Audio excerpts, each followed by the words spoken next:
अस्सलामुअलैकुम नाज़रीन कराम, नई वीडियो में आपको खुश आमदीद कहते हैं। पाकिस्तान के लोग ऑलरेडी ये बात कर रहे थे कि ये जो निगरान हुकूमतें हैं, खा वो पंजाब की हों या खैबर पख्तूनख्वा की, हत्ता कि अब अगर आप देखें तो अनवारुल हक काकड़ भी हुकूमत भी ज़ायदुल मियाद हो चुकी हैं और आइन में चूँकि इनकी कोई गुंजाइश नहीं है, सुप्रीम कोर्ट ने इस बारे में कोई फ़ैसला नहीं किया था और लोग कह रहे थे कि देखें आइन में लिखा हुआ है कि असम्बली टूट जाए तो 90 रोज़ के अंदर इलेक्शन होगा। जब पंजाब और खैबर पख्तूनख्वा की असम्बली टूटी तो उस वक़्त कुछ जज साहिबान ने कहा कि ये देखना पड़ेगा कि असम्बली तोड़ने वाले की नीयत क्या थी, असम्बली क्यों टूटी। चलें, शहबाज शरीफ ने तो हलाल असम्बली तोड़ी, बेशक 1-2 रोज़ पहले ही तोड़ दी।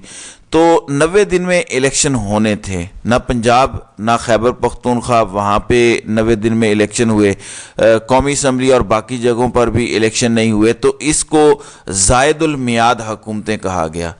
सब लोग कह रहे थे कि ये आइनी हुकूमतें नहीं हैं। उसके बाद अब मामला इलेक्शन का आ गया जस्टिस काजी फायज़ ईसा के सामने। जस्टिस काजी फायज़ ईसा ने ना निगरान हुकूमतों का फ़ैसला किया, ना ही इस बात पर कोई फ़ैसला किया कि आया इलेक्शन की तारीख किसने देनी है, और अगर 90 दिन में इलेक्शन नहीं हुआ तो उसका ज़िम्मेदार कौन है। सदर को ज़िम्मेदार ठहराना है तो सदर को ठहराएं, गवर्नर्स को ठहराना है गवर्नर्स को ठहराएं, इलेक्शन कमीशन को ठहराना है इलेक्शन कमीशन को ठहराएं, लेकिन कुछ तो करें, कोई तो ज़िम्मेदार बनाएं, वरना ये पाकिस्तान में एक ऐसा रिवाज पड़ेगा कि कोई भी पाकिस्तान के अंदर इलेक्शन अपने टाइम पर नहीं करवा सकेगा। लेकिन हमें चूँकि शौक़ है और हमें शौक़ अपना पूरा करना है तो हम अपना शौक़ पूरा कर लें।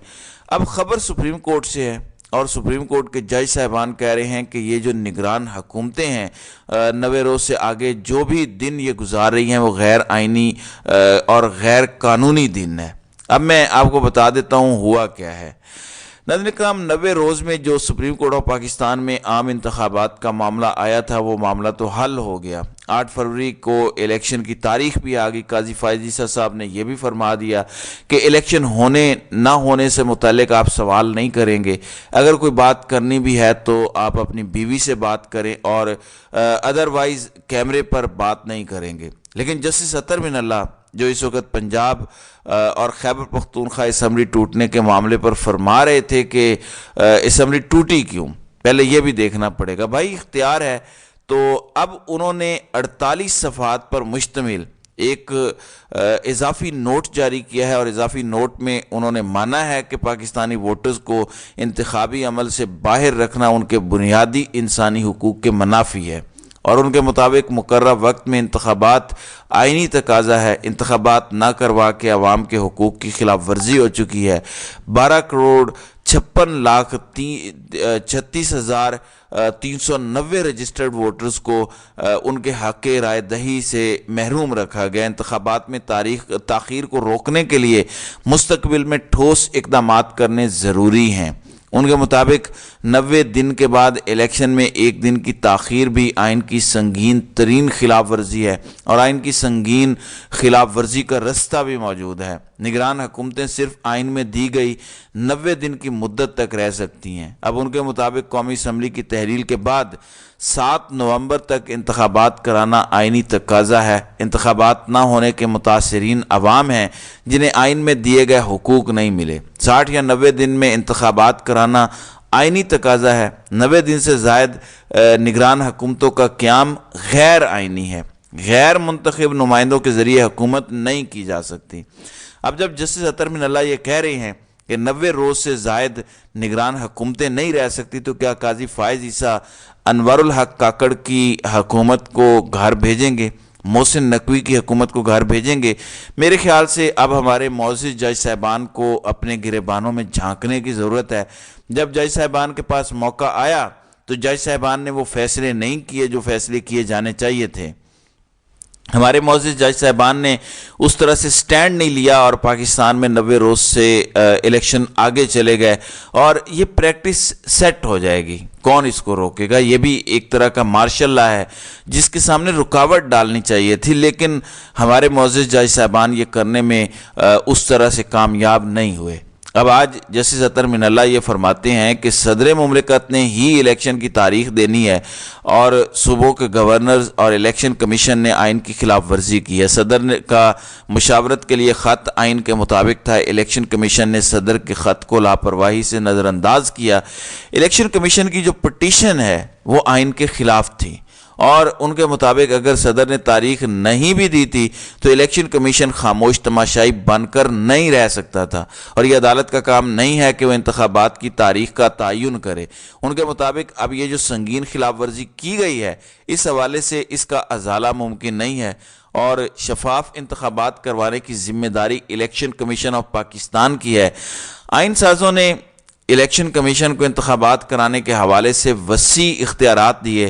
صدر مملکت یا گورنرز کی جانب سے انتخابات کی تاریخ نہ دینے پر الیکشن کمیشن خاموش تماشائی نہیں بن سکتا، اور اب اس کا مطلب یہ ہے کہ الیکشن کمیشن نے بھی اپنا کردار ادا نہیں کیا۔ حکومتی امور عوامی منتخب نمائندوں کے بغیر 90 دن سے گزرنے پر نہیں چلائے جا سکتے۔ دیے گئے ٹائم فریم کے مطابق انتخابات نہ کرانے کے حوالے سے کوئی بہانہ بھی قابل قبول نہیں ہے۔ نگران حکومتوں کی بنیادی ذمہ داری غیر جانبدار رہنا، مکمل اور شفاف انتخابات کے لیے سازگار ماحول پیدا کرنا ہے۔ 90 دن سے ایک دن بھی اوپر انتخابات کے انعقاد آئینی خلاف ورزی کرنا ہے۔ ایسا کرنا آئین معطل کرنے کے مترادف ہے۔ ان کے مطابق 8 فروری کو انتخابی تاریخ سے صدر اور الیکشن کمیشن کی آئینی خلاف ورزی بے نقاب ہو گئی۔ یہ سپریم کورٹ سے بہت بڑا ایک سرپرائز ہے، لیکن مسئلہ یہ ہے کہ جسٹس اطہر من اللہ نے یہ جو اختلافی نوٹس جاری کیا ہے ہمیں نظر نہیں آتا کہ اس پر کسی قسم کا عمل درآمد ہو، یا جنہوں نے آئین شکنی کی ہے ان کو کسی بھی کٹہرے میں کھڑا کیا جائے۔ اب یہ ساری چیزیں ہمارے سامنے ہیں۔ دوسری جانب الیکشن کمیشن آج اچانک جاگ پڑا اور فوج کی تعیناتی کی بات کر رہا ہے۔ آج ہمیں بتایا گیا کہ الیکشن کمیشن نے آئندہ الیکشنز کے حوالے سے ایک اہم اجلاس کیا ہے، اور جو اوورآل اس وقت انتخابات کی تیاریاں ہیں اس پر انہوں نے اطمینان کا اظہار کیا ہے، اور امن و امان یقینی بنانے اور پرامن انتخابات کے انعقاد کے لیے صوبائی حکومتوں اور لا انفورسمنٹ ایجنسی کی تعیناتی سے متعلق 1 ہفتے کے اندر مکمل تفصیلات طلب کر لی ہیں، اور پولیس فورس کی کمی کی صورت میں بروقت متبادل انتظام کو یقینی بنایا جائے اور عام انتخابات کے دوران فوج کی خدمات بھی حاصل کی جائیں تاکہ عوام کو اپنا حق رائے دہی استعمال کرنے کے لیے مکمل سیکیورٹی فراہم کی جائے۔ اب ناظرین کرام، ایک جانب جسٹس اطہر من اللہ کا نوٹ ہے، دوسری جانب الیکشن کمیشن آف پاکستان کہہ رہا ہے کہ ہم الیکشنز کے لیے تیار ہیں اور ہم فوج کو بلا کر یہ الیکشن کروائیں گے۔ اسی طرح پاکستان تحریک انصاف نے رد عمل دیا ہے، اور آج جو الیکشن کمیشن نے کل جو الیکشن کمیشن نے فیصلہ دیا کہ 20 دن کے اندر انٹرا پارٹی الیکشن کرائیں، ان کے مطابق الیکشن کمیشن آف پاکستان کا فیصلہ ادارے کے مسلسل متعصبانہ رویے کے تناظر میں واقعات کے مطابق ہے، توقعات کے مطابق ہے۔ یعنی وہ کہہ رہے ہیں کہ جو متعصب قسم کا رویہ الیکشن کمیشن لے کے چل رہا تھا، ہمیں اسی فیصلے کی توقع تھی۔ الیکشن کمیشن کے فیصلے نے پی ٹی آئی اور بالخصوص chairman P T I Imran Khan کو انتخابات سے باہر رکھنے کی سازش کو ایک بار پھر بے نقاب کر دیا ہے۔ پھر وہ کہتے ہیں کہ الیکشن کمیشن کے فیصلے کی روشنی میں بلہ پاکستان تحریک انصاف کا انتخابی نشان تھا، ہے، اور بلے کا نشان بیلٹ پیپر پر آئندہ بھی رہے گا۔ مخالفین کے عمران خان کو مائنس کرنے یا پاکستان تحریک انصاف سے بلے کا نشان واپس لینے کے عزائم کبھی پورے نہیں ہوں گے۔ ساتھ ہی انہوں نے چیلنج کرنے کی بات کی، اور آگے انہوں نے کہا کہ Imran Khan chairman P T I تھے، چیئرمین پی ٹی آئی ہیں، اور انشاءاللہ تا حیات چیئرمین پی ٹی آئی رہیں گے۔ دوسری جانب 190 ملین پاؤنڈ والا جو معاملہ ہے القادر ٹرسٹ، اس کے اندر ایک بار پھر جج محمد بشیر نے عمران خان کا 4 روزہ جسمانی ریمانڈ منظور کر لیا ہے۔ تو یہ اب تک کی تفصیلات ہیں، آئندہ ویڈیو میں انشاءاللہ مزید تفصیلات کے ساتھ میں حاضر ہوں گا۔ تو ناظرین کرام، آپ کی اس ویڈیو کے حوالے سے کیا رائے ہے؟ آپ اپنی رائے کا اظہار کامنٹ سیکشن میں ضرور کیجیے گا۔